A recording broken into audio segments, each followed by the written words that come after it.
Thank you, Tony. Lovely story. Our next piece is Catherine McNamara's The Cliffs of Bandiagara, and I have no idea if I'm pronouncing that correctly. Can I be corrected? Is Catherine here tonight? Yeah. Bandiagara. Okay, I should have asked that before. That's okay. Catherine McNamara Yeah, grew up in Sydney, ran away to Paris to write, and ended up in West Africa running a bar. She was an embassy secretary in pre-war Mogadishu and has worked as an au pair, graphic designer, translator, English teacher, and shoe model. Her short story collection Pelt and Other Stories was longlisted for the Frank O'Connor Award and semi-finalist in the Hudson Prize. Her work has been Pushcart nominated and published in the UK, Europe, USA and Australia. Catherine lives in Italy. In her story, The Cliffs of Bandiagara, we travel with, and meet along the way, men and women imbued with the heat and sensuality of their African setting. A journalist and her child drive through Mali on a mission to interview a famous musician. Over a long and multi-phase story, we discover the lives of people meeting at the intersection of European and African culture. The section we're about to hear is the opening of the story, and our reader is Peter Kenny. Peter Kenny has worked for A&BC, the Royal Shakespeare Company and the BBC Radio Drama Company. An award-winning recorder of audiobooks, he has read over 100 titles, everything from Ian M. Banks, Neil Gaiman and Andrei Sapkowski to Jonas Jonasson and Paul O'Grady. From the sublime to the core blimey. Visit peterkenny.com for more information. Thank you, Peter.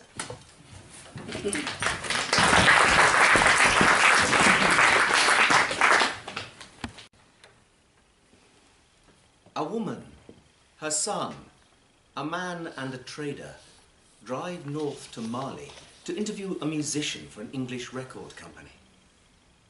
The woman is a freelance journalist, the man a photographer.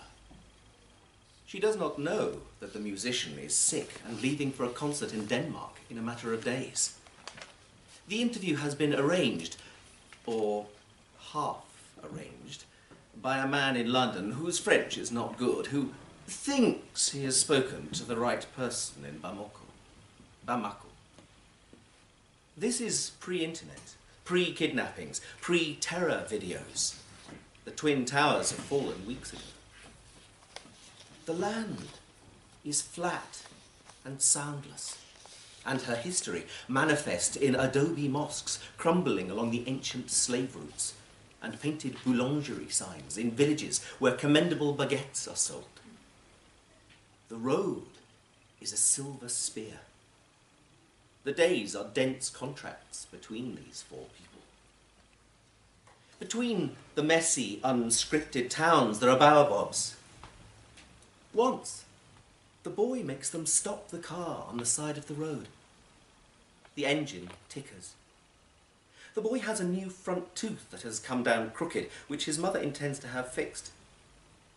The boy leaps onto the dust and declares he's running to the tree, the baobab tree, that one there. And he begins to elbow the dry air, and his sneakers produce orange puffs. The woman had known there would be moments with the boy. "Let him go," the man says, stretching his legs and focusing his camera on the tree's distant barrel and arms. The man comes from a coastal West African city. He has been her lover for 5 months. The boy grows smaller and smaller, a white wafting on the scrub, almost bodiless. The woman watches. The boy once popped his tongue into her mouth, but she knows it was a copied act. Because it pleased her, this mix of animal and man, she told no one.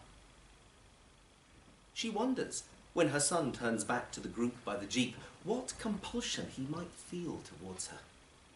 Small, braless, wearing a short, disrespectful blue t-shirt.